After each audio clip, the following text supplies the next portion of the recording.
ये लो भैया, पूरे 12 किलो गेहूं है, अच्छे से पीस देना। हाँ ठीक है, शाम को आकर ले जाना। अच्छा, कितने पैसे बताए तुमने? 12 किलो गेहूं के 120 रुपए होंगे।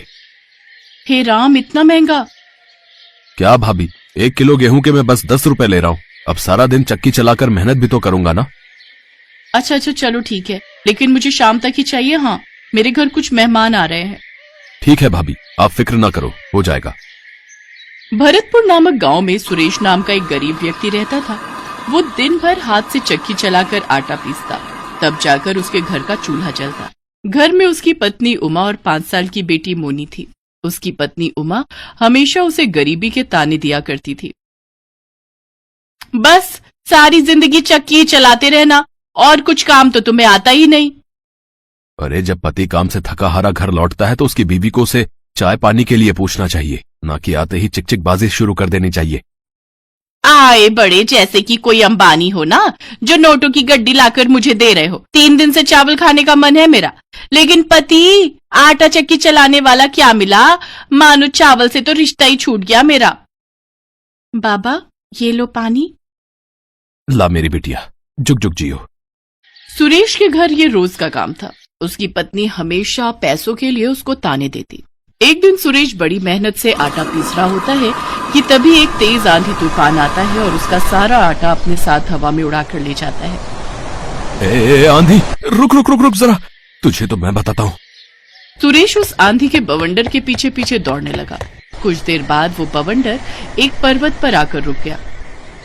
ए आंधी, मेरा आटा मुझे लौटा दे। मैं अपने ग्राहकों को क्या जवाब दूंगा? मुझ गरीब को क्यों परेशान कर रही है? तभी उस आंधी में से एक औरत का चेहरा नजर आने लगा, लेकिन आटा तो सारा उड़ गया। मुझे नहीं पता, तू कुछ भी कर, लेकिन वो आटा तू मुझे जल्द से जल्द लौटा दे। वो आटा तो मैं तुम्हें अब नहीं लौटा सकती, लेकिन मेरे पास तुम्हें देने के लिए कुछ है। तभी उस घूमते हुए आंधी के बवंडर से एक पीतल का टिफिन बाहर निकला। अरे ये क्या है? ये एक जादुई टिफिन है, इससे तुम जो भी मांगोगे वो तुम्हें मिल जाएगा। ये तुम्हारी सभी मांगे पूरी करेगा, लेकिन इसके लिए तुम्हें पहले ये मंत्र बोलना होगा। ऐ मेरे जादुई टिफिन, कर दे मेरी मुराद पूरी। जो मैं मांगू मिल जाए मुझको, रहे न कोई ख्वाहिश अधूरी। जल्दी से इस टिफिन को भर दे तू आटे से। सचमुच बड़े ही कमाल का है ये तो। सुरेश खुशी खुशी उस पीतल के टिफिन को लेकर अपने घर पहुंचा।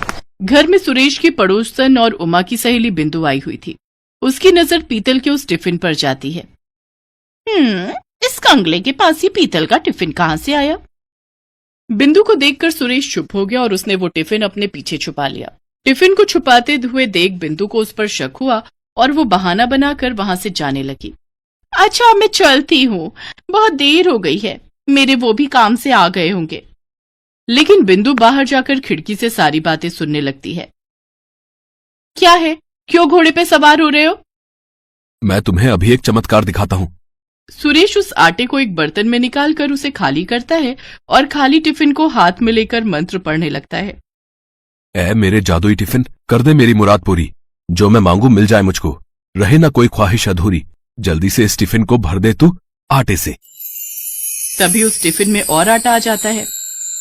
बाप रे, ये जादू कहाँ से सीखा है रे आप? सुरेश उमा को सारी बात बताता है। वाह जी वाह, अब तो हमारे दिन ही बदल जाएंगे। हाँ, आटा भी आ जाएगा और चक्की चलाकर मेहनत भी नहीं करनी पड़ेगी। अगले दिन जब सुरेश किसी काम से बाहर गया था और उमा मोनी को लेने स्कूल गई थी, तो बिंदु चुपके से उनके घर गई और वो जादुई टिफिन उसने चुरा लिए और वहां हूबहू वैसा ही पीतल का टिफिन रख दिया। अगले दिन सुरेश को जब आटा पीसने का ऑर्डर मिला तो उसने अपने उस टिफिन का इस्तेमाल करना शुरू किया, लेकिन उसके बार बार मंत्र पढ़ने के बाद भी जब उसमें से कुछ नहीं निकला तो वो गुस्से में चिल्लाते हुए कहने लगा, उस आंधी ने मुझे धोखा दिया है। उसने सिर्फ एक ही दिन का जादू मुझे दिया था। वो गुस्से में आंधी के पास पहुंच जाता है। ए आंधी, तूने मुझे धोखा दिया। लेकिन मैंने तो तुम्हें कोई धोखा नहीं दिया। ये रखो अपना जादुई टिफिन, ये तो अब बिल्कुल भी काम नहीं कर रहा है। लेकिन ये तो वो टिफिन है ही नहीं जो मैंने तुम्हें दिया था। अच्छा, तो क्या अब मैं तुमसे झूठ बोल रहा हूँ? तभी उस आंधी ने अपने जादू से एक बड़ा टिफिन निकालकर उसको दे दिया। ये बड़ा जादुई टिफिन है, तुम इसमें जितना चाहो उतना आटा मांग सकते हो, लेकिन इसको इस्तेमाल करते वक्त तुम्हें ये मंत्र पढ़ना है। ऐ मेरे बड़े जादुई टिफिन, कर दे मेरी मुराद पूरी, जो मैं मांगू मिल जाए मुझको, रहे न कोई ख्वाहिश अधूरी, जल्दी से इस बड़े टिफिन को भर दे तू आटे से। तभी वो बड़ा सा टिफिन आटे से भर जाता है।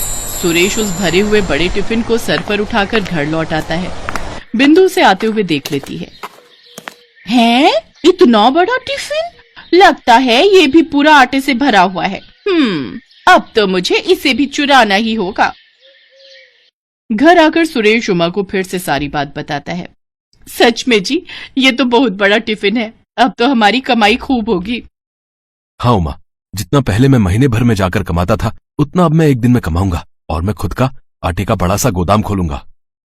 हाय, मुझे तो अभी से ही सोच सोच कर खुशी हो रही है।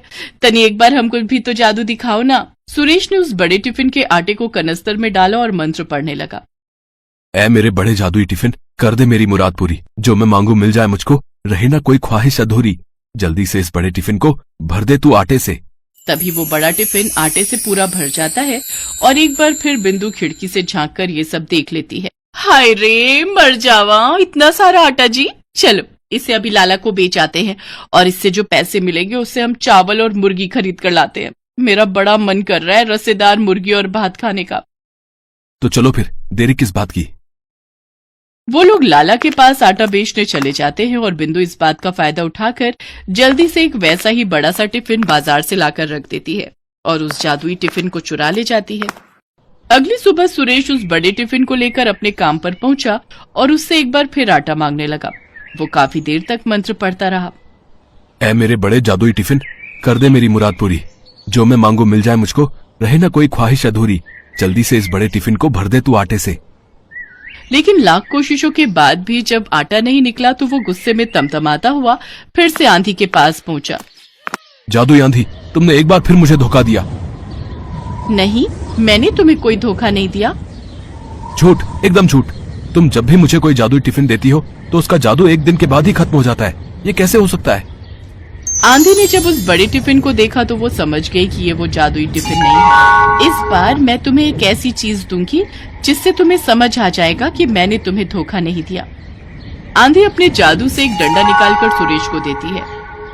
लेकिन इस डंडे का भला मैं क्या करूंगा? इसको तुम ले जाकर अपने घर पर रख देना और जब तुम्हें वो चोर मिल जाए तो उससे कहना, ऐ मेरे जादुई डंडे, दिखा दे तू अपना कमाल, जो भी आए तुझे चुराने उसका तू कर दे धमाल। सुरेश एक बार फिर उस जादुई डंडे को लेकर घर आया और एक बार फिर बिंदु ने उसे देख लिया।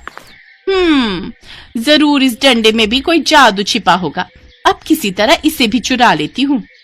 अगले दिन मोनी जब स्कूल गई हुई थी तो सुरेश और उमा ने घर से बाहर जाने का नाटक किया और दरवाजा खुला छोड़कर चले गए। इस बाट में बैठी बिंदु जल्दी से उनके घर के अंदर जाती है और उस डंडे को चुराने की कोशिश करती है। लगता है सभी बाहर गए हैं। जैसे ही बिंदु ने उस डंडे को हाथ लगाया तभी सुरेश और उमा वहां आ गए और सुरेश ने मंत्र पढ़ना शुरू किया।